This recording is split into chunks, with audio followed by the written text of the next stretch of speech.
Fala galera, eu sou Yuri Costa e esse é o Ponte do Reino, criando pontes entre os filmes e as animações com os valores do Reino de Deus. E finalmente eu trago de novo para o canal um filme, né? Porque recentemente foi uma animação atrás da outra. Mas não tinha como evitar de falar de Oppenheimer, visto que quando esse vídeo for ao ar, vai ter acabado de passar a cerimônia do Oscar e tem uma grande chance do Oppenheimer vencer a principal categoria, que é de filme do ano. Então deixa o curtir aí embaixo, se inscreve no canal, deixa o sininho ativo e bora criar algumas pontes com o melhor filme de 2023, segundo os críticos. Oppenheimer é um filme sobre o cientista que encabeçou o projeto de construção da bomba atômica que foi usada no final da Segunda Guerra Mundial.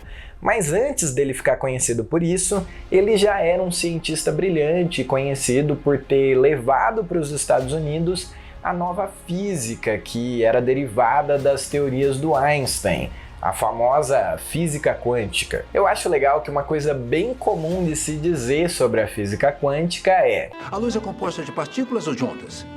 A mecânica quântica diz que de ambos. Como pode ser? Não pode. Não pode. Mas é. E é paradoxal. E mesmo assim, funciona. O mesmo Oppenheimer, quando fica sabendo que alguém conseguiu dividir um átomo, no caso de urânio, ele acha aquilo impossível e tenta provar, teoricamente, como aquilo não tem o menor cabimento. Só que na prática, a teoria é outra e de fato se comprova que é uma realidade. Eles conseguiram dividir um átomo.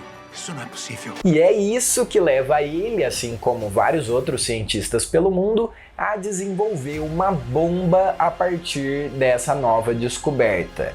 E aqui a gente já tem algumas pontes. A primeira é que quanto mais a ciência avança, mais ela descobre que existem coisas que a nossa lógica é incapaz de compreender ou provar, e ainda assim essas coisas existem. Como seres espirituais que somos, nós sabemos que existe um mundo espiritual à nossa volta, mas a ciência jamais vai atestar isso. E nem por isso deixa de ser real. Assim como muitas outras coisas que a física quântica tangencia, mas nunca vai dar o braço a torcer. Por exemplo, a existência de milagres. Ainda meio que nessa mesma linha, eu também acho ótimo uma frase que é repetida para e pelo Oppenheimer ao longo do filme. Essa teoria só te leva até um certo ponto. Não é possível viver o cristianismo de forma simplesmente teórica. Tem muita coisa na vida cristã que a teoria nunca vai conseguir te levar até lá.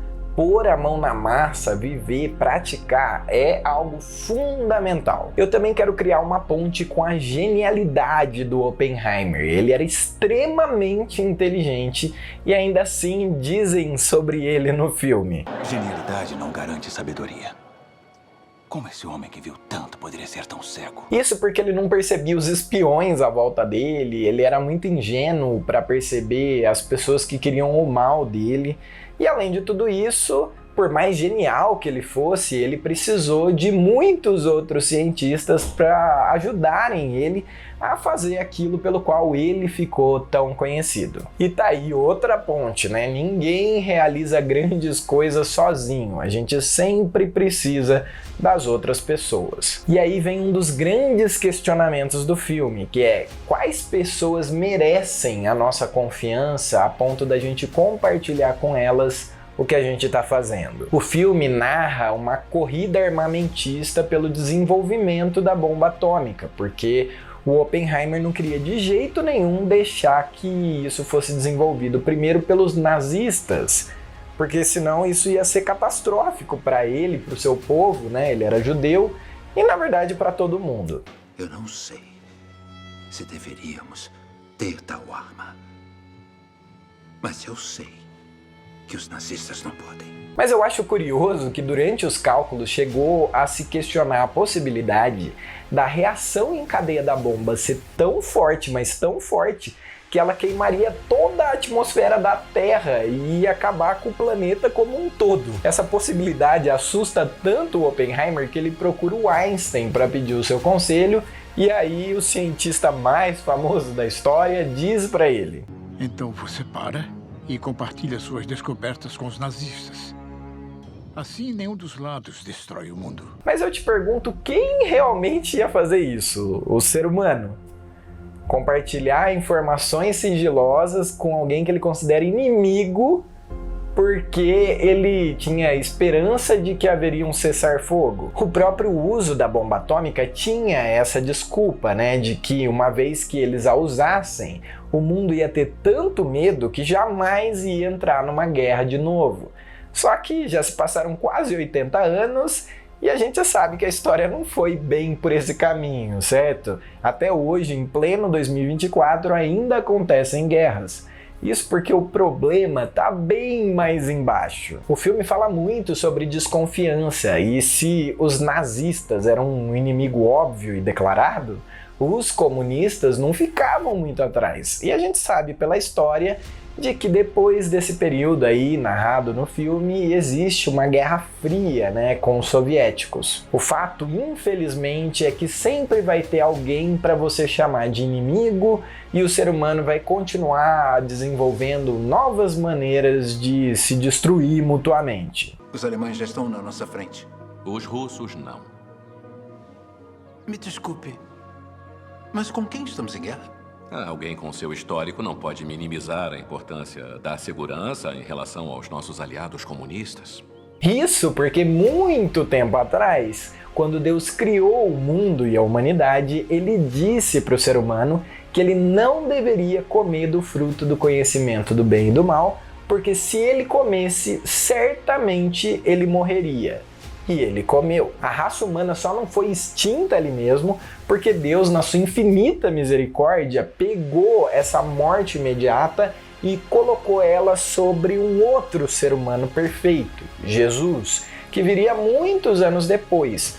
Então, até esse dia chegar, ela ia sendo colocada sobre animais inocentes, como uma espécie de representação do Cordeiro de Deus que um dia viria e retiraria de uma vez por todas o pecado do mundo. Em resumo, o real problema da humanidade se chama pecado, é a nossa separação de Deus, a nossa independência. E enquanto a gente não se render completamente a ele, sempre vai existir guerra, destruição e morte. Em um dado momento do filme, falando sobre a capacidade destrutiva da bomba atômica, é dito sobre ela. Uma coluna de fogo com 3.000 metros de altura. O efeito mortal dos nêutrons por 2 quilômetros em todas as direções, de um único dispositivo, lançado de um B-29. A bomba atômica será uma terrível revelação do poder divino. Mas isso é um ledo engano, isso aí não tem nada a ver com o poder de Deus. Isso aí é o caos gerado pela ausência de Deus. Deus não veio para condenar o mundo, mas para nos salvar da nossa própria independência, que nos leva a esse tipo de caos. A bomba foi testada e usada de fato e ela não chegou a queimar toda a atmosfera terrestre, como os cientistas já previam que não ia acontecer. Mas, como o próprio filme conclui, mostrando ali a conversa entre o Oppenheimer e o Einstein, houve sim uma reação em cadeia que potencialmente destruiu todo o mundo. Não pela explosão daquela bomba em particular, mas porque ela fomentou a criação de várias outras muito mais poderosas, ogivas termonucleares. E o mundo ia ter um arsenal tão destruidor que a qualquer momento, à distância de uma simples decisão, países inteiros poderiam ser dizimados. Quando eu te procurei com aqueles cálculos, nós achamos que poderíamos iniciar uma reação em cadeia que destruiria o mundo inteiro. Eu me lembro disso, sim. O que é que tem? Nós destruímos. Eu não sei se você sabia, mas essa é a situação atual do nosso planeta. O mundo todo pode sucumbir da noite para o dia à inveja e vingança do ser humano. E isso só não aconteceu ainda porque Deus nos poupa da nossa insanidade. Mas é justamente por isso que o filme termina 30 minutos depois da cena de Hiroshima e Nagasaki. Porque para além da bomba, da guerra, das mortes, O maior problema está no coração do ser humano. E todo o fim do filme é sobre cientistas puxando o tapete uns dos outros por inveja e vingança, pela glória e o poder, pelo reconhecimento e o orgulho. A separação de Deus leva o ser humano para um caminho muito mais sombrio do que a bomba atômica em si, porque leva o ser humano a planejar o mal, a criar infinitas formas de destruir tudo aquilo que Deus se agradou de criar. E não é uma ONU formada por pessoas tão podre quanto que vai resolver o problema da humanidade. Por isso eu digo que só um arrependimento sincero e uma submissão verdadeira à vontade de Deus pode redimir o ser humano e salvá-lo da sua própria loucura. Quer dizer que existe a chance de que, quando apertarmos o botão, seja o fim do mundo? Em 3 anos de pesquisa, nada aponta para essa conclusão. Existe apenas uma possibilidade, bem remota. Remota quanto? A chance é quase zero. Quase zero? O que esperava de uma simples teoria? Zero seria bom. E essas foram as minhas pontes com Oppenheimer, o filme do ano de 2023. Provavelmente. E aí, já assistiram? O que vocês acharam? Comenta aí embaixo que eu quero saber. No mais, siga o Ponte do Reino nas redes sociais e, claro, bora criar pontes, porque Deus também fala com a gente através dos filmes e das animações.